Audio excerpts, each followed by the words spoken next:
오늘 하나님 말씀은 누가복음 11장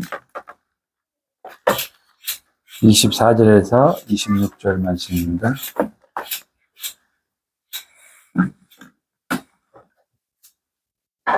누가복음 11장 24절에서 26절 말씀 한 목소리 읽겠습니다. 더러운 귀신이 사람에게서 나왔을 때 물 없는 곳으로 다니며 쉬기를 구하되 얻지 못하고 이에 이르되 내가 나온 내 집으로 돌아가리라 하고 가서 보니 그 집이 청소되고 수리되었거늘 이에 가서 저보다 더 악한 귀신 7을 데리고 들어가서 거하니 그 사람의 나중 형편이 전보다 더 심하게 되느니라. 아멘. 네, 오늘은 하나님의 집인가 귀신의 집인가 라는 주제로 말씀을 전하도록 하겠습니다. 이건 우리 변성호 목사님이 설교에서 제가 받은 은혜를 이제 해서 정리해서 오늘 전하는 겁니다. 이게 좀 쇼킹한 제목의 설교지만 여러분에게 도전이 되는 시간이 되기를 바랍니다. 요즘 젊은이들이 결혼을 하지 않으려고 하는 그런 추세입니다. 결혼 연령도 많이 늦어졌고 저희 때는 30이 넘으면은 늦었다고 막 걱정을 했는데 지금은 40이 넘어도 결혼하지 않는 청년들이 많이 있습니다. 이 청년들이 일찍 결혼하지 않는 이유 중에 하나가 바로 집을 구하기가 마련하기가 어려워서라고 합니다. 2030 세대가 내 집 마련에는 40년이 걸린다는 그런 기사를 본 적이 있습니다. 평범한 직장인들이 집을 구입한다는 것은 여간 힘든 일이 아닌 것입니다. 그래서 많은 경우 내 집을 마련하는 것이 평생의 꿈이 되어서 살아가는 사람들이 많이 있는 것 같습니다. 어느 젊은 부부가 우리 시대에 이제 사는 젊은 부부가 결혼을 해서 달동네에 있는 단칸방에서 신혼 생활을 시작을 합니다. 근데 그 집에는 화장실이 마당에 있는 그런 공동 화장실이었습니다. 그래서 많이 불편하던 차에 이 젊은 부부가 어느 집에 갔더니 그 집에는 화장실이 집안에 있는 것을 이렇게 보면서 그것을 부러워하면서 그 꿈꾸며 열심히 일하고 모아서 작은 아파트로 이사를 하게 됩니다. 화장실이 집안에 있으니까 너무도 기쁘고 정말 좋은 그런 행복한 그런 마음이었습니다. 그런데 그 행복도 잠깐이었고 이제 조금 지나니까 아이들이 커서 아이들과 아침마다 전쟁을 하게 됩니다. 화장실 사용 때문에 아침마다 때로는 전쟁을 치르게 되는 거죠. 그런데 어느 날 외출을 하고 집으로 돌아오는 길에 이 모델하우스를 보게 됩니다. 모델하우스 오픈되는 걸 보고 거기서 구경을 하는데 25평, 32평 아파트 분양 중이었어요. 내부 구경을 하는데 25평 아파트에 화장실이 2개가 있는데 그 모델이 너무나도 마음에 듭니다. 그래서 그날부터 화장실 2개 있는 아파트를 꿈꾸면서 열심히 일을 해서 돈을 모아서 드디어 25평 아파트 분양을 받게 됩니다. 그리고 입주하는 날 기쁜 마음 가운데 가만히 돌이켜보니까 벌써 50대 중반인데 가만히 보니까 내가 지금까지 살아온 인생을 돌아보니까 이 화장실 바꾸는 일에 내 인생을 다 바쳤구나 하는 그런 허탄한 마음에 쓴 웃음을 지었다는 이야기입니다. 그런데 이 사람만, 이 직장만에 관심이 있었던 것이 관심이 있는 것이 아닙니다. 하나님도 그리고 마귀도 자들의 직장만에 관심이 많습니다. 하나님은 영이십니다. 아멘. 하나님은 영이시고 또한 마귀도 영이죠. 그래서 이 하나님과 마귀는 우리들을 자신들의 집으로 만들기를 원하고 그래서 서로 막 싸움을 하는 거죠. 자신들의 집을 만들기 위해서 정말 이 전쟁을 늘 하고 있다는 겁니다. 우리의 몸은 영혼이 거주하는 집인 줄 믿습니다.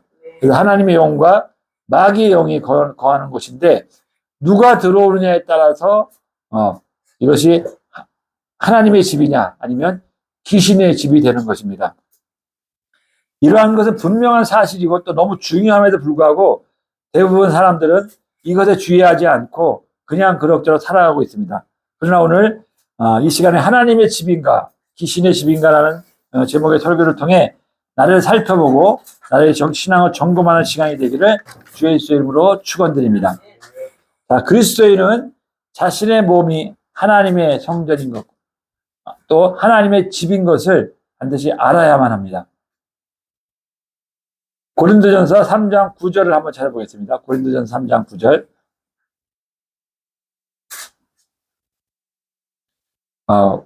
우리는 하나님의 동역자들이요 너희는 하나님의 밭이요 하나님의 집이니라. 그리고 고린도전서 3장 16절을 보면은 너희는 너희가 하나님의 성전인 것과 하나님의 성령이 너희 안에 계시는 것을 알지 못하느냐. 이처럼 사도 바울은 우리에게 너희는 하나님의 집이라고, 또 너희는 하나님의 성전이라고 이렇게 말씀하고 있습니다. 그런데 사람들은 하나님의 집이 아닌 귀신의 집이 될 수 있다는 사실입니다. 오늘 본문을 보면, 오늘 누가복음 본문 11장 24절에서 26절 보면은 이 더러운 귀신이 집에서 나갔다고 했죠. 더러운 귀신이 집에서 나갔고 후에 그 귀신이 돌아다니다가 쉴 곳을 얻지 못해서 내가 나온 내 집으로 돌아가리라 이렇게 말씀하고 있습니다. 이야기하고 있습니다. 여기서 집은 바로 사람을 가리킵니다.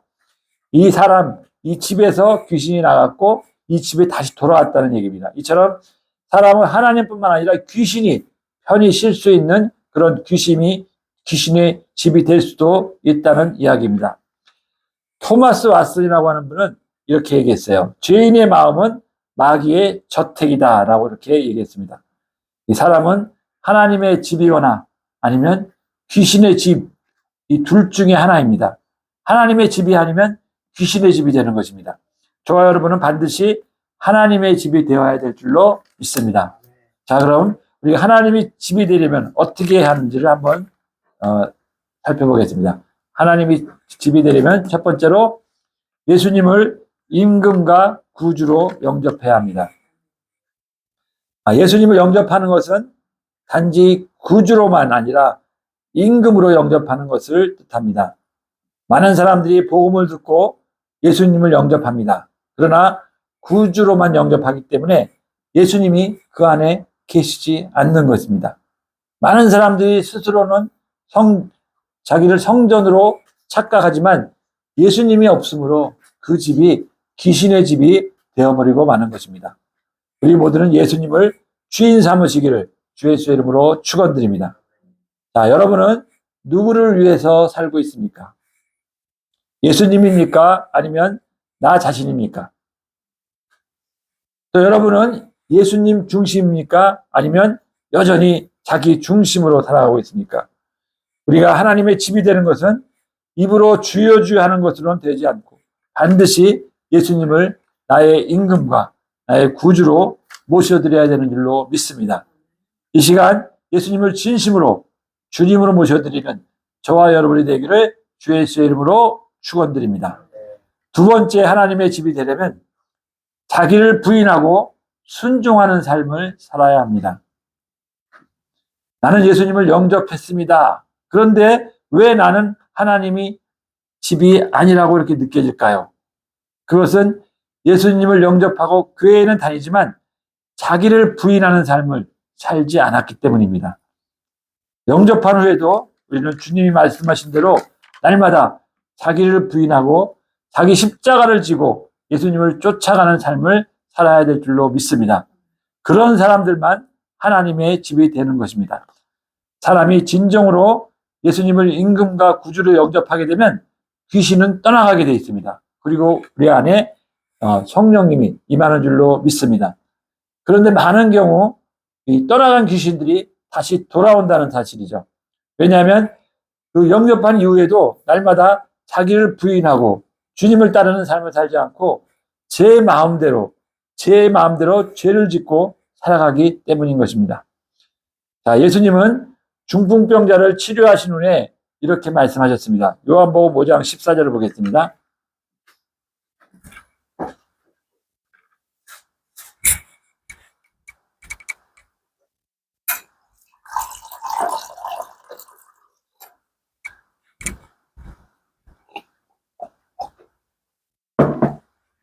요한복음 5장 14절 한번 보겠습니다. 보라.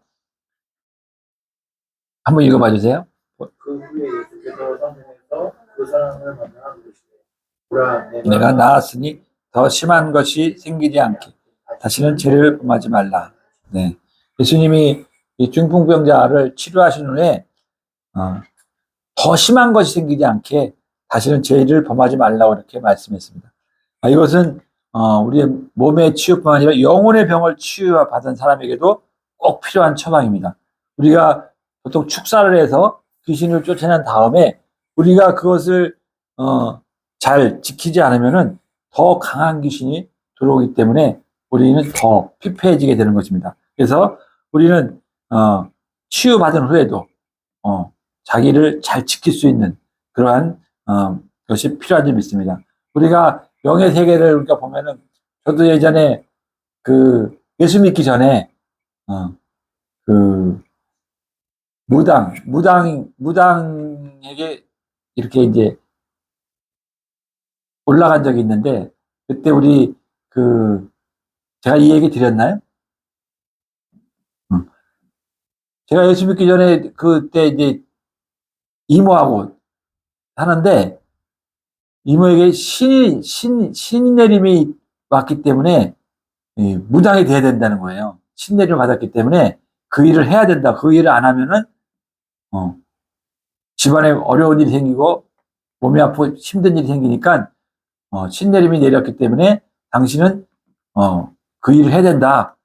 이 얘기 들으니까 그때 처녀 시절에 그 처녀가 어떻게 무당이 된다는 건 꿈에도 용납을 못 하잖아요. 그래서 그러면 어떻게 해야 되냐 했더니 그를 쫓아내는 구슬 제사를 드려야 된다고 그렇게 하더라고요.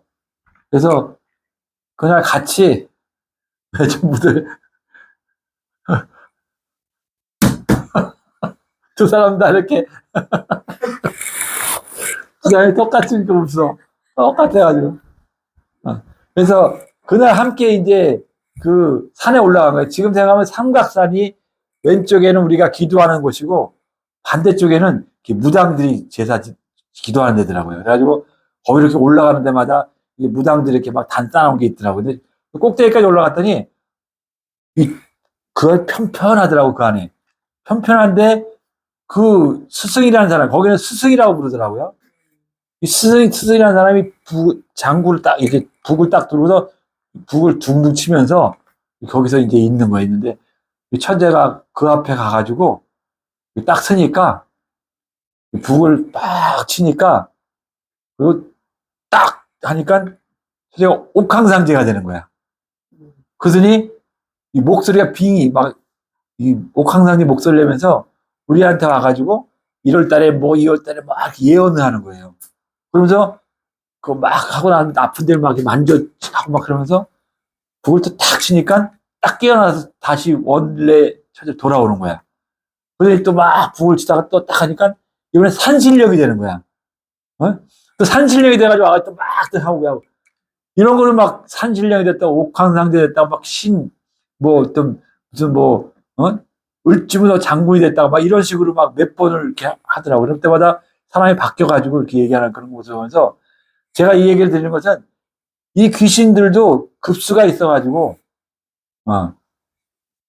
더 센 신이 와야만이 그거를 물리칠 수가 있는 거잖아요. 우리 성경에도 나오잖아요. 바알세불의 얘기를 하면서 더욱 네가 이렇게 귀신 쫓아내는 것은 네가 바알세불 너한테 있느냐면서 하니까 그 예수님이 뭐라고 얘기를 하잖아요. 근데 이처럼 귀신들 중에도 점점 센 귀신이 있기 때문에 처음에는 그때 당시에 300만 원인가 하는 돈을 주고 했는데 그거 가지고 안 되니까 더 센 신을 부르기 위해서는 500만 원짜리를 해야 된다는 거예요. 이런 식으로 더 센 신을 불러서 이거 쫓아내겠다고 하는 건데 결국에는 마찬가지 귀신에 붙잡히는 거잖아요. 그래서 결국에는 뭐 그 돈도 없을 분들은 안 돼요. 다 할 수 없어서 그때 이제 반포에 있는 조그만 아파트를 얻어가지고 거기다가 재단을 차려놓고 공경을 하기는 못하고 이렇게 이제 아는 사람만 와서 이렇게 점을 봐주고 이랬던 그런 걸 이제 기억이 나는데 그때 우리가 계속 이제 영혼고에서 기도를 할 때였기 때문에 근데 내가 이제 예수를 믿고 나서는 계속 이제 영혼구원에서 기도했기 때문에 그 기도를 하고 나니까 그 아는 전도사님 통해서 그 집회에 참석했을 때 처음 집회에 참석했는데 그 십자가가 단위에서 십자가가 막 오더니 가슴에 팍 꽂히는 그런 체험을 한 거예요. 그러고 나서 그 체험을 하고 나서 바로 신학교 가서 이제 이렇게 목사가 되고 선교사가 돼서 일본으로 선교사로 파송된 거죠. 이런 역사를 보고 제가 경험했기 때문에 이런 말씀 중에서 그런 이 신의 세계에도 이렇게 강한 자를 보는데 신 중에 강한 신이 가장 강한 신이 누굽니까? 네, 하나님. 하나님의 신이 우리에 있기 때문에 우리는 정말 이 모든 귀신들을 물리칠 수 있는 줄로 믿습니다. 그래서 우리가 오늘 그 영혼의 병을 치유받은다고 우리가 방심할 것이 아니라 더욱 우리가 하나님의 신으로 하나님의 영으로 충만해져야만이 이 귀신이 들어오지 못하고 도망간다는 얘기죠. 그래서 그것을 명심하시기 바랍니다. 자, 저는 오늘 한 번 구원은 영원한 구원이 아니라고 저도 생각을 합니다. 구원받은 사람도 타락할 수 있다는 것을 저는 믿습니다. 그래서 왜냐하면 한 번 구원이 영원한 구원이라고 믿으면은 타락할 것 같아요. 나도 내 멋대로 죄 짓고 살아도 구원받은 거니까 괜찮겠거니 하는 그러한 생각을 할 수도 있어요. 근데 어떤 분은 이런 얘기를 하니까 이런 얘기를 하더라고요. 진정으로 구원받은 사람은 죄를 지을 수가 없다. 죄를 지은다는 것은 그것은 진정으로 구원받지 못한 사람이다. 이렇게 반문하는 사람도 있는데 우리가 이 죄라는 것을 우리가 가볍게 심상히 여겨서는 절대 안 됩니다.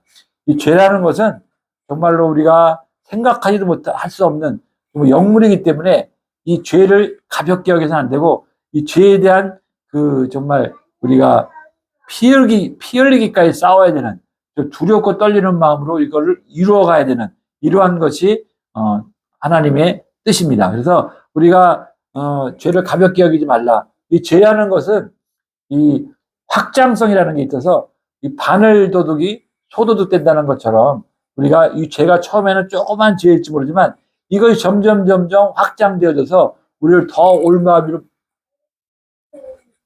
엮는 그러한 것이 죄라는 거죠. 그리고 또 하나 죄는 이 중독성이 있기 때문에 우리가 이 삭힌 홍어를 먹게 되면은 이 처음에는 막 냄새가 나서 못 먹잖아요. 그날 저도 아직도 그걸 못 먹는데 이게 점점 중독이 되다 보면 이거 없으면 안 될 정도로 이게 막 중독이 되는 맛있어요. 이게 이제 중독성이거든요. 이런 것처럼 죄는 확장성이 있고 중독성이 있기 때문에 죄를 절대로 가볍게 보지 말라는 겁니다. 그래서 우리는 절대로 습관적인 죄를 지어서는 안 됩니다. 우리가 구원받았다 할지라도 구원받은 성도는 할지라도 우리는 죄를 질 수밖에 없는 그런 환경 속에 살아가고 있고 실제로 죄를 짓고 살아갑니다. 하지만 이것이 죄가 내 안에 들어와서 집을 지어서는 안 된다는 얘기죠.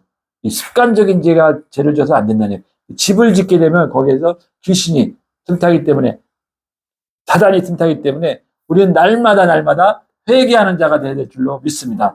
그래서 회개함으로 인해서 귀신의 집을 만들지 말고 하나님의 집을 만드시기를 주의 이름으로 축복합니다. 세 번째로 우리가 하나님의 얼굴을 구하는 자가 되어야 합니다. 귀신의 집이 아닌 하나님의 집이 되려면 하나님을 찾고 하나님의 얼굴을 구하는 자가 되어야 합니다. 왜 많은 사람들이 귀신의 집이 되어버렸는지 아십니까? 바로 하나님이 아닌 다른 것을 구하고 찾았기 때문입니다. 우리가 하나님이 아닌 다른 것, 돈을 쫓아가고 명예를 쫓아가고 권력, 이런 세상의 것을 구하고 찾았기 때문에 하나님의 집이 되지 아니하고 귀신의 집이 되어버린다는 사실입니다. 우리가 하나님의 집이 되려면 절대적으로 하나님의 얼굴을 구하는 자가 되어야 될 줄로 믿습니다. 자, 그러면 하나님의 얼굴을 찾고 구하는 자가 누구입니까? 바로 이처럼 예배하는 예배자인 줄로 믿습니다. 우리가 예배에 집중해서 예배 드릴 때 우리가 하나님께서 우리를 찾으시고 만나주시는 줄로 믿습니다. 그 하나님을 찬양하고 기도하는 것이 하나님의 얼굴을 구하는 것인 줄로 믿습니다. 우리 하나님과 친밀감을 가지고 서로 교제하며 하나님과 친밀감을 가지고 하나님을 아바 아버지라 부를 수 있는 그런 자녀가 되기를 축원드립니다. 그래서 친밀감을 가지고 하나님과 교제하며 나아갈 때 우리의 집이, 우리의 마음이, 우리가 하나님의 것, 하나님의 집이 되는 줄로 믿습니다. 자, 말씀을 정리하겠습니다. 많은 사람들이 귀신을 쫓아내기 위해서 예수님의 이름을 사용합니다. 그래서 예수님의 이름으로 명령하면 귀신은 반드시 쫓겨나는 줄로 믿습니다. 그런데 많은 경우 예수님의 이름으로 귀신을 쫓는 것만으로는 부족하다고 말합니다.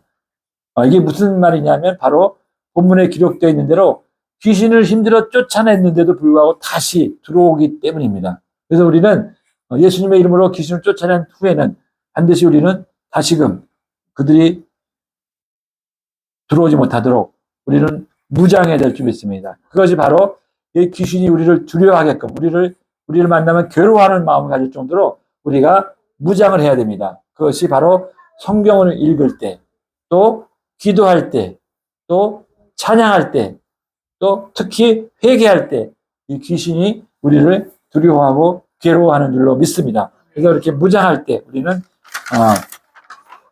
승리할 수 있는 줄 믿습니다. 그런데 문제는 하루 종일 24시간 이렇게 할 수는 없잖아요. 그래서 우리는 바로 하나님 기도하고 하나님 말씀에 순종하는 예수님의 삶을, 예수님을 닮는 사람이 돼야 될 줄로 믿습니다. 왜냐하면 귀신이 가장 두려워하는 것이 바로 이 예수님이기 때문이죠. 그래서 우리가 예수님과 늘 함께하는 삶, 또 우리가 예수님처럼 닮아가는 삶, 그러한 삶을 살 때 이 귀신은 한 길로 왔다 일곱 길로 쫓겨날 줄로 믿습니다. 저 여러분이 예수님을 닮아감으로 또 귀신이 틈타지 못하는 영원한 하나님의 집으로 살아가는 진정한 그리스도인이 되기를 주의 예수의 이름으로 축복합니다. 오늘 제가 아침에 그 말씀을 묵상하다가 누가복음 10장 21절 말씀을 제가 이제 묵상을 하게 됐습니다. 한번 찾아보겠습니다. 누가복음 10장 21절.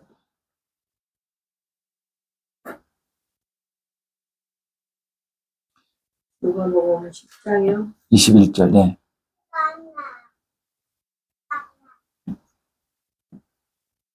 이것을 지혜롭고 실기 있는 자들에게는 누가복음 10장 21절이요? 네. 아니에요, 그럼? 그때 예수께서 성령을 기뻐하시며 이르시되 이건데요. 그 뒤에 이거 그 뒤에요. 읽어보세요, 쭉. 나도. 그때 예수께서 성령으로 기뻐하시며 이르시되 천지의 주의 아버지여 이것을 지혜롭고 실기 있는 자들에게는 숨기시고 어린 아이들에게는 나타내심을 감사하노라. 옳소이다 이렇게 된 것이 아버지의 뜻이나이다. 네. 그래서 제가, 이것을 지혜롭고 슬기 있는 자들에게는 숨기시고 어린아이들에게는 나타내심을 감사하나이다. 옳소이다 이렇게 된 것이 아버지의 뜻이니다. 이것을 말씀을 묵상하면서 오늘 말씀과 이제 연결을 시켜서 우리가, 그러니까 우리가 어른들의 사고는 계산적이고 현실적이지만 어린아이는 참 순수하잖아요. 그죠? 그래서 자, 눈이 녹으면 어떻게 될까요? 물이 돼요. 네. 봄이 옵니다. 그죠? 우리 강동원 전사님은 어린아이같이 순수한 마음이고 우리 김문영 강도사님은 어른의 생각인 거예요. 이처럼 자연을 볼 때 어른들의 생각으로 보는 거랑 어린이들이 보는 생각이 틀리다는 거죠. 그만큼 순수하다는 겁니다. 그래서 우리가 내가 가지고 있는 모든 걱정, 근심, 내 생각은 모두 내려놓고 어린아이처럼 순수함으로 주님의 얼굴을 구하는 행복한 한 주간이 되시기를 주의 이름으로 축복합니다. 또한 여기에 한 가지 더 덧붙일 것은 우리가 어린아이 같이 되려는 것은 교만하지 말라는 겁니다. 겸손한 자가 되려는 겁니다. 우리가 겸손한 마음으로 우리가 주님을 구할 때 주님이 만나 주실 줄로 믿습니다. 그러한 사람이 되기를 축복합니다. 자, 우리 말씀 생각하시면서 기도하는 시간을 갖도록 하겠습니다. 우리가 오늘 하나님의 집이 되어야 됩니다. 우리의 집, 우리 몸이 귀신이 거주하지 못하도록 우리는 하나님의 말씀으로 무장되어지고 또 기도와 또 찬양과 거룩한 삶으로 우리는 무장되어야 될 줄 믿습니다. 특별히 우리가 회개함으로 우리가 하나님의 집이 될 수 있도록 늘 예수님을 닮아갈 수 있도록 또 우리 어린아이 같이 순전한 겸손한 자로 살아갈 수 있도록 우리가 우리 마음을 지킬 수 있도록 우리가 그래야 하나님의 집으로 살아가는 우리 모두가 되게 해달라고 저희의 힘으로 누구나 할 수 없지만 성령님 도와달라고 주여 삼창하시고 기도하겠습니다. 주여 주여 주여